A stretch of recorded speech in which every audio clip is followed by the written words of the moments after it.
Coucou, c'est moi, Okole d'Alvar. Bon, moi je vais faire une petite vidéo pour montrer ce que je fais. Donc déjà je vais vous montrer la montagne. Le petit truc que je vais faire tranquillement là. Manière de parler quoi. Et je vais vous montrer un petit peu. Vous allez voir, c'est quand même très marrant.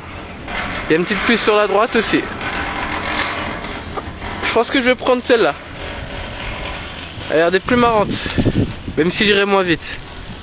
Je fais une petite pause. Bon, là on commence à voir la deuxième partie. C'est ici qu'on voit bien la séparation entre les deux. Si vous pouvez regarder, si vous pouvez voir ici, il y a une grosse, un gros trou quoi quasiment. Quand on va vite, je peux vous dire que ça fait peur. Limite on commence légèrement à s'envoler. Bon, devant il y a des petites maisons hein. Quand même, il y a des gens qui habitent là. Toutes les traces que vous pouvez voir au milieu, c'est des gens qui croisent en faisant du hors-piste. Vous pouvez voir qu'il y a des bosses. Sur le côté là aussi. Bon ben là j'ai déjà fait du hors-piste aussi. Par contre j'étais le seul à être encore debout à la fin avec le prof. Faut dire j'allais moins vite que lui quand même. Allez, encore une petite pause. Regardez la hauteur de cette maison. Et regardez derrière pour les plus dingues. Qu'est-ce qu'ils font pour s'amuser eux? Ils sautent par-dessus les maisons. Tranquillement. Pour eux c'est limite une habitude. Tellement il y a de traces. Alors regardez. Là il y a une piste verte qui coupe la rouge. Qui continue vers là-bas.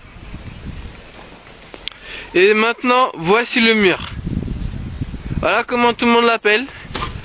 La mur de la piste rouge qui s'appelle le Rodo. C'est la partie la plus technique. Si c'est l'endroit où il faut pas tomber, c'est là.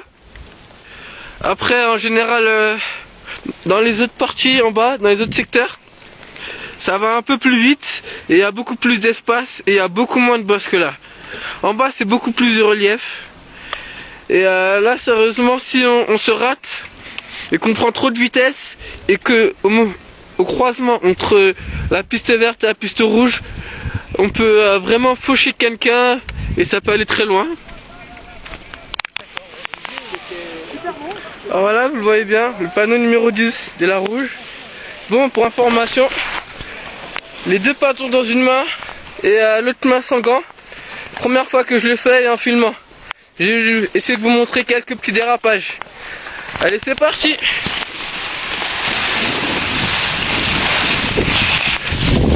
Oui, ça commence à prendre de la vitesse.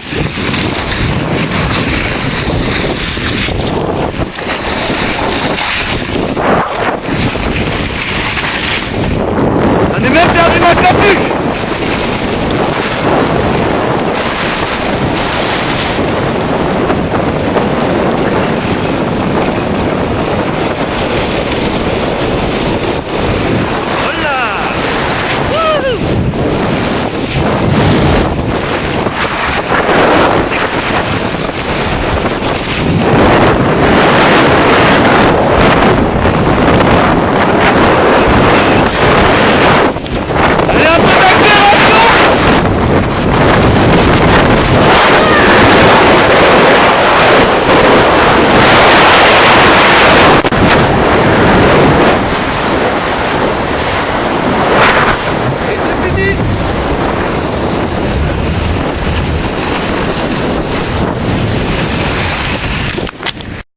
Bon, cette fois-ci je vais aller tout droit et un peu plus de vitesse et je vais faire un gros dérapage à la fin. Alors, je vous montre bien, je suis bien dans la piste rouge, un peu dur quand même le Rodo. Voilà, et c'est parti. Il y a un peu des petits en bas, je vais devoir ralentir. J'aurais dû regarder avant. Bon, pas de soucis. Bon, on maîtrise.